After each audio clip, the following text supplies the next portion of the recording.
Washington judge limits scope of government warrant for data from anti-Trump site. Washington, Reuters, a District of Columbia Superior Court judge on Tuesday agreed to limit the scope of the data the U.S. Justice Department is seeking from an anti-Trump website, saying innocent people's identities must be safeguarded to protect their constitutional rights. Chief Judge Robert Morin's order was hailed as a victory by DreamHost, a Los Angeles-based web hosting company, which has been fighting the government over its request to turn over information from the website disrupt20.org.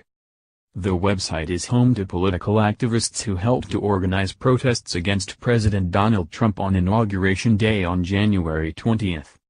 The U.S. Attorney's Office for the District of Columbia is seeking records from DreamHost about the website amid concerns it facilitated the planning of those protests, in which more than 200 people were arrested for rioting and vandalizing businesses. Tuesday's order lays out the scope of what the Justice Department may collect from DreamHost. Because of the potential breadth of the government's review in this case, the warrant in its execution may implicate otherwise innocuous and constitutionally protected activity, Judge Morin wrote.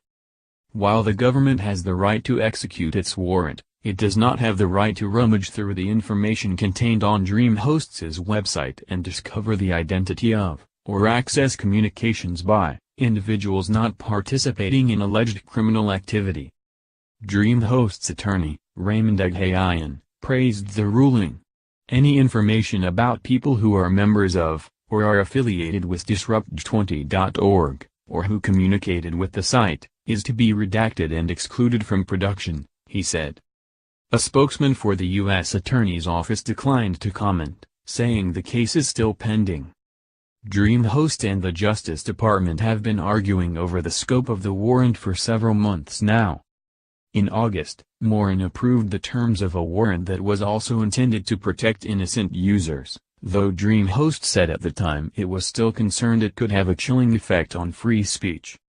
Tuesday's order instructed the government to finally report with the court explaining its intended search protocol and made it clear that the government can only conduct its search on a redacted data set that omits non-subscriber identifying information.